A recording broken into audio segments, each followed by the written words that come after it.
it means I can kind of just do anything. This bitch doesn't know. It's for kids. Hi. I want to do something I've not done in a long time. And that is be happy. No, I want to write a little story with you. I used to do this on live stream on a rented computer in the back of a game store. Back when there was a game arena in Cardiff. I used to go there, live stream from that because my PC wasn't good enough. And we all wrote a story together, and it was really lovely. People did illustrations from it, and it was really, really nice. I'm aware, just due to the nature of the limitations of the technology that we've got, i.e. this isn't live, and also, well, you're more than welcome to sort of yell at the screen and hope I'll hear you. I wouldn't recommend it, I wouldn't put much weight in that idea, but you are welcome to do so. I will not stop you. We're going to write a story together through this, and it's going to be nice. I said a couple of videos ago that my job is a technical stage manager for theatre, which it is. But that's not my only job. I'm one of those annoying people. I've got a whole bunch of jobs. I'm technically just a creative, because I do a lot. This isn't a CV, by the way. I just feel the need to explain to you why we're doing this. And you're like, Danny, why are you doing that? That's not what you do. Well, it sort of is what I do. I do a whole bunch of, get off my back. I do a whole bunch of stuff. As a writing exercise, I don't think what we write is going to go anywhere. I don't think, I'm using the royal we. I'm going to be doing the writing. You're more than welcome to add suggestions in the comments, but it's mainly going to be a relaxing video about me doing some writing, explaining the processes, and exploring using you as a rubber duck. If you're familiar with the rubber duck, it's the idea of putting a rubber duck on top of your computer screen and talking to it to help you solve your problems by thinking out loud. That's what you're doing as part of this process, and I'm very appreciative of you for being here to do it, because I wouldn't be doing this otherwise. That's the plan. That's the idea. And we're going to write, I say story, it's going to be a play, a stage play. Because I really enjoy writing stage plays. I work a lot in theatre, as I keep mentioning. And it's a medium I'm very confident and comfortable with. I've done a little bit of writing. I've had a couple of plays put on here, there, on small nights and stuff like that, and it's really fun. My writing process is very similar to the way I make YouTube videos. It's all to do with internal devising and sort of building stories based off of prompts and based off of sort of provocations that I make on the things that are happening. I'm not one of those writers who's very good at structuring things ever. I work with some people who are very, very good, like literary people, and they've got incredible writer's brains, and they understand so much about story and motivation and what makes stories beautiful. And I'm so jealous of their intellect and their prowess of that. I'm not that. I put words on the page that make me laugh, and then I try and weave a story throughout that. And sometimes it works, sometimes it doesn't, but we shall see where we go with that. Just to keep me on a vague track so I understand what I'm writing for, this is going to be for children, this particular script. I'm toying between either under 7s or under 14s. I think under 7s I will be too frustrated because but I think it is a nice challenge because you can tackle some very adult themes through other things through that. I want to challenge myself to do that, but I have a feeling it's probably going to be under 14s. I have chosen sort of an area of, just so again I understand what I'm writing for. I'm not just writing blandly, just for this particular writing exercise. In Cardiff, there is a theatre called the Sherman Theatre that I'm very familiar with. Every year they have like a Christmas show, it's usually an under 7s Christmas show. And just because I know pretty well what that theatre likes, what it doesn't like, I'm going to attempt to be writing for them. They'll probably never see this, but it's just it's a way to keep me on track. The thing that the Sherman values in terms of the under 7 stuff is an inherent Welshness to the work because it's in Cardiff. That doesn't necessarily mean the play needs to be in Welsh, although quite often they do bilingual elements of the show, but I'm not going to be doing that. I don't speak Welsh. It's got to be obviously family friendly. A show I worked on last year, Ellen Benvellen, which is Goldilocks in Welsh, was all about sort of being true to yourself and not hiding who you really are. They've got a show this year, Hansel and Gretel, or Hansel and Gretel, if in the Welsh version. I haven't seen that one. I'm actually not sure what it's about, but it's very sort of fable-y themes. It's quite Aesop in that sense, or Mabinogi, I suppose. I was toying with the idea of basing some writing off of something in the Mabinogion, which is a series of Welsh folklore tales. But right now in the Welsh theatre scene, that is being done so much. So much. There was a huge production of Branwen, which is, I believe, based on one of the Mabinogion tales in the Wales Millennium Centre in Cardiff, and that did fantastically, and some incredible people were involved in that. I didn't get to see it, unfortunately, but I've heard it was wonderful. So that's currently going on, and like Welsh folklore is very ingrained in Welsh culture, but so much to the fact that there's not really too much I can say about it. You know what I mean? I'm not in a position to do a hot take on any of those sorts of things. I was reading quite a lot of the Aesop's fables. They're really interesting. But I don't think they're just moral stories, right? They're moral stories like pride comes before the fall, and I can't think of any others, but that's essentially what you're getting. I'm thinking I need to write on personal experience, or at least it has to be a lesson that makes sense to impart to children at this time. And I'm thinking there are a couple of ideas I have. The first idea is it is something based on again, this is not for under sevens, this will be for a slightly older audience, which I don't think will work, on the destigmatization of drug use, recreational drug use. And I don't want to go out and write a play that forces a bunch of 14-year-olds to start going and doing lines. That's not what I mean at all. But I think there is a really important message in being safe when you go out and do things. And I think stigmatizing, it doesn't have to be drug use, it can be anything. I think stigmatizing things to the point where you're overhyping or over-egging its dangers just makes people more curious, because that doesn't line up with their view of reality, and it pushes people down dark paths that they wouldn't otherwise gone on. The only thing I could think drug use was the ball in which I was throwing around that, but it doesn't have to be that. There is probably a cautionary tale about not lying generally, and because if someone's view of reality doesn't line up with yours, and then they're telling something that they're framing as a truth, and you're like, well, I don't think that's true, you get curious, you'll investigate. So there might be a moral tale around that. Obviously, it's for under sevens. It's not going to be about drug use, but that's one of my framing devices. There was another one as well that I was going to talk to you about, but I've since forgotten it. It slipped out of my head.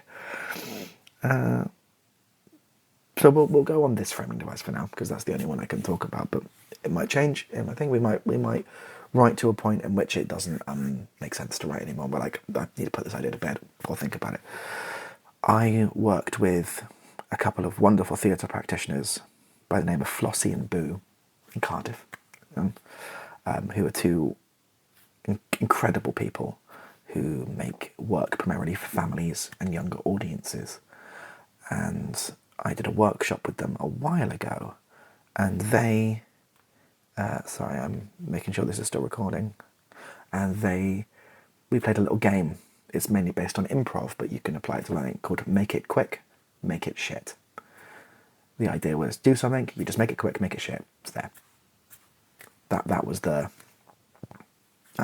instead of, you can get in your head, you can dwell on things, you can try and perfect things at an early stage, but that isn't necessarily too useful to the process.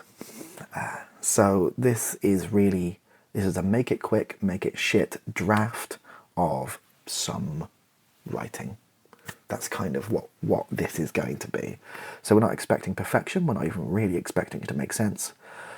We might hash out story beats, we might not. We might just discover through sort of messing around what it ends up being. So that's the preamble as to what's going to happen. And the rest, I guess we'll find out. Now, because I'm writing it for this sort of under 7s, we're just going to say under 14s for now, I think. But we'll see. Sort of for 14-year-olds and lower for children, but not young children. Because we're writing it for that, and I know the limitations of this imagined space that I'm doing it in, the budget's not going to be particularly high, so it's going to be a cast of maximum 3. So that's a good thing to keep in mind, that obviously people can multi-roll, but it's not going to start with a chorus of 1,000 children flooding the stage and singing opera. That's not really what this is going to be, so really keep that in mind. Right. We're just going to... Act 1. This is Celtex, by the way, this software. It's a screenwriting software. They used to have a free version. It was amazing. They no longer have a free version. I'm real mad about it. So, let's just put some stuff down, just so we don't forget. So, it's going to be... say it's a 3-hander. Just so I don't... This is just to remind me not to write something that requires 4 people to be on stage at once. Because I mean, you still can do that, but it is what it is. And we'll pen it as just some moral tagline, just so I understand roughly where the story's got to go. It's going to be about the dangers of lying. Not particularly groundbreaking, but it gives the it gives an idea, doesn't it? It gives an idea. We're going to have a couple of characters, but I think we'll find those characters as we go along. So we're going to do Act 1 here. So I think I don't want to do a traditional children's play. I think those are boring. The sort of ones you like Mother Goose and her chicks and it tolls to village halls. That will bore me a lot. And I'll feel really restricted by traditional form. So we're not going to go for that. We're going to go for something probably slightly minimalist and probably something slightly abstract, but that young audiences can still relate to. Now, my immediate thought there is something digital that has a really strong relation to screen and to how children communicate in this day and age. I don't know how children communicate in this day and age, so I feel like I will write something quite cringy, like when 40-year-olds write dialogue that 16-year-olds are saying in video games. That's really hip, my dudes. People do actually say that. You know my point. You know what I'm playing at. But I think having a multimedia element will probably be cool, but it's not really traditionally what this... I don't think this space I'm writing for would program something like that. They're into traditional. They're into essentially redrafts of classic tales that everyone knows because they're really easy to sell. You don't want to create new IP every time you do a tour because people are like, oh, what's this? It creates doubt in the marketing process. There's a lot of value in doing stuff like that. But I don't know a lot of existing like stories off the top of my head. Like the theatre's doing Peter Pan at the minute, and you've got other places are doing your classic pantomimes as well. With this is a. But I think for the sake of this, I probably am going to have to write a new IP because I don't have the ability to do the research and drafting necessary to do. It will just be very boring. It'll just be watching you watching me read things silently. That's not fun. So we're just going to draft it. We know it's going to be something digital. It's about communication. It's about lying. So we're just going to call it something stupid for now that we're not going to... digital aspects about how we communicate. It's a little bit Boy Who Cried Wolf, isn't it? Maybe there is something in what if the boy who cried wolf was always listened to? Regardless, what if they always cared and they always listened to him? Because the proverb, is it a proverb? I don't know what it is, of the boy who cried wolf is that he kept saying wolf, wolf, and everyone was like, oh, there's no wolf here. And then wolf, wolf, wolf, ah, there's no wolf here. And he's like, got you, suckers, suck my dick. And then one time there is a wolf, and he's like, wolf, and everyone's like, we know your games. And then all the sheep, and presumably him, that he was killed by a wolf. I think there is probably something interesting in a story about the boy who cried wolf, and they always believe him. At no point do they ever abandon him. And is there a discussion of guilt? And is there a conversation surrounding unconditional support and trust in that? I don't know, but I think that we're finding something. Maybe not in caps lock, why not? Why am I in caps lock? They always believe them when they cry wolf. What is this saying about unconditional love and support? Is this a story about guilt, power, structures, and unconditional?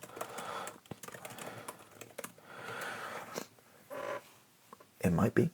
I don't know. I'm not sure if I have anything to say on that, but we'll hash it out really simply. We're going to do the shortest version of the story that could possibly exist to see if there's something we could find. I think that's probably something to do. So, this is not the name of this, but this is just so I understand. The boy who done a WhatsApp about a wolf. That is, it's not going to be that. That's the worst possible. But character, boy. We don't have to name him. Let's name him.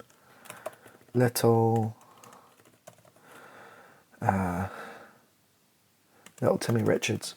That's his name. Timmy Richards. What's he doing? It's a modern day story. I don't think it's really about a wolf. Maybe it's about I was about to say a predator, but I mean in the animal sense. But there might be something in not being in the animal sense, or maybe that's an allegory that never really is explained. We're talking about online stuff. No.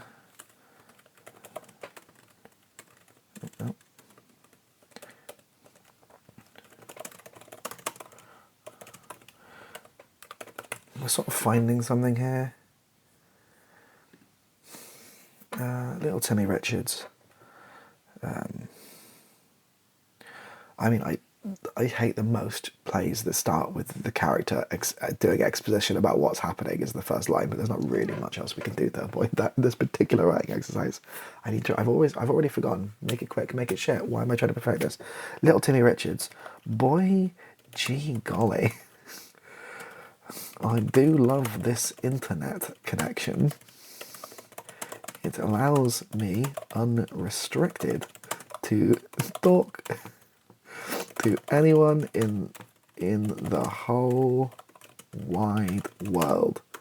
We've got some exposition, right? It's not perfect. It's not even what I might describe as good, but we've got exposition. I have a bad habit of writing really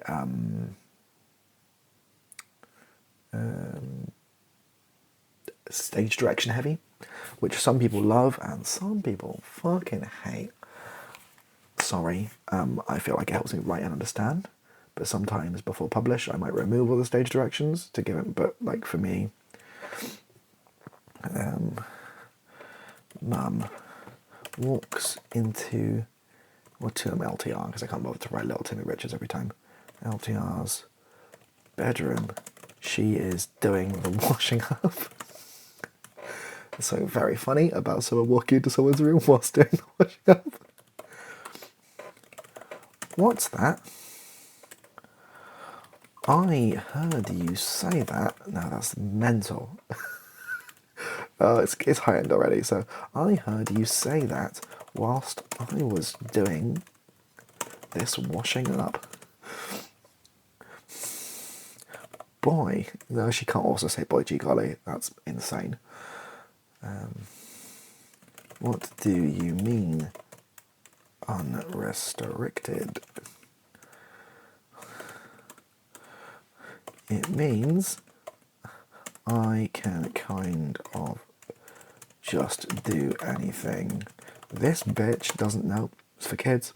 This thing doesn't have any filters or parental controls on it. I could even purchase firearms if I had the street knowledge to do so, and a contact maybe in a port or something. I don't know, I'm only 12. Mum, what? Little Timmy Richards, don't worry about it. Don't worry about a thing. Can I get your debit card number so I can order? What would a kid order on Amazon? Cigarettes. Mum, no. Yeah, that's fair enough.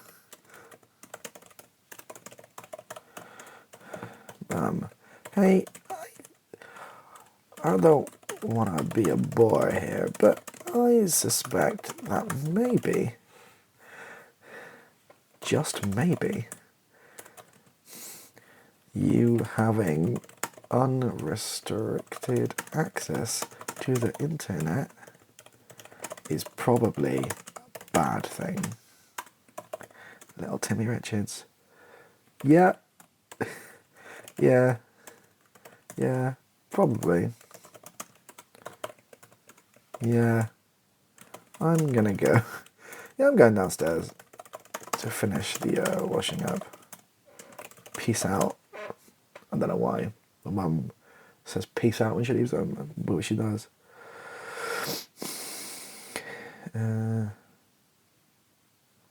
Well, okay, we're gonna need to have the mum and the dad talking. So we just go to some action here, and maybe Mum goes downstairs to talk to Dad, whilst is in his room, probably consuming age-inappropriate media.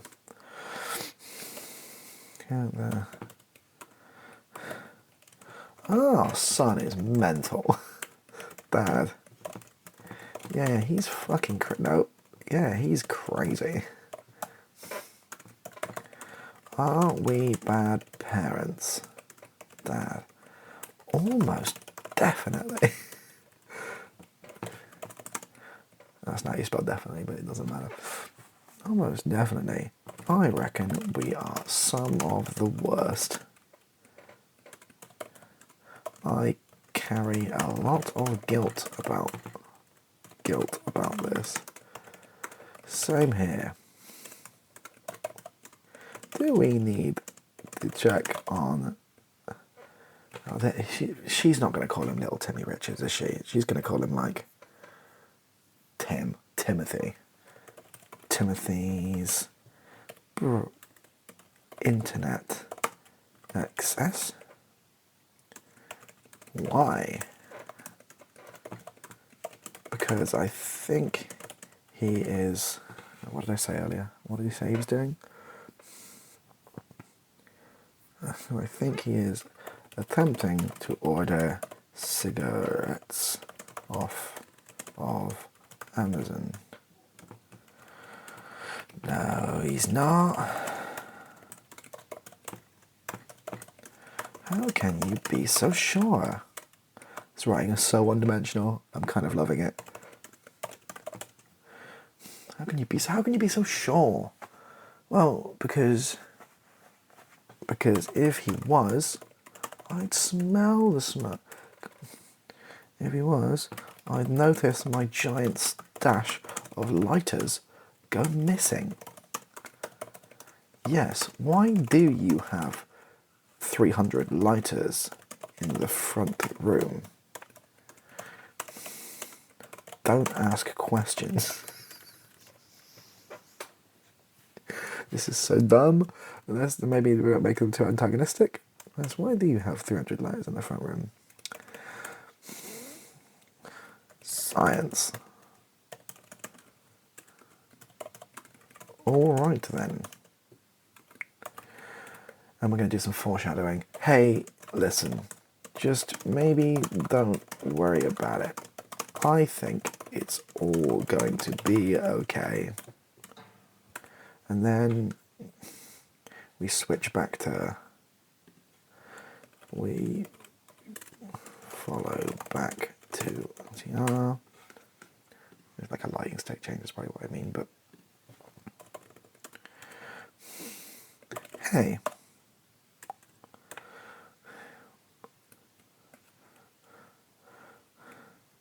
A girl on the internet wants to meet me. Neat. Okay. That's something. That is something. It's obviously... It's mental about what that is. We haven't really set up the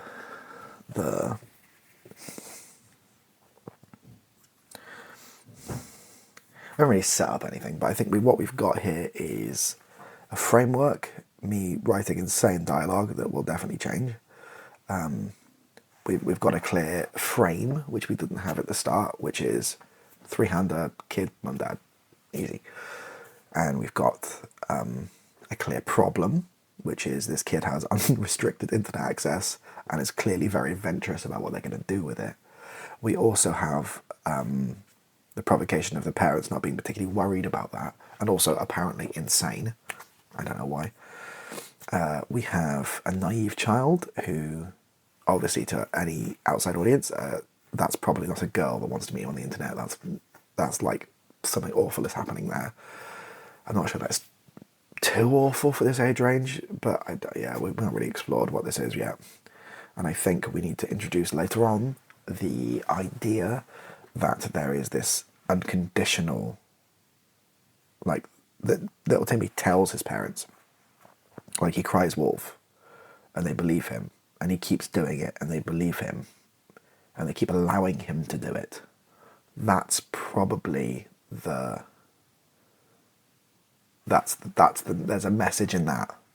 Like, at what point do we enable those that we love, possibly, but I don't know yet. Here we are. Looking to do a couple more of these, because I've really enjoyed it. Let me know your thoughts in the comments down below about where this could go, what you think, what you liked, what you didn't like. But ultimately, we're going to keep expanding it. So, yeah, thank you so much. Catch you soon.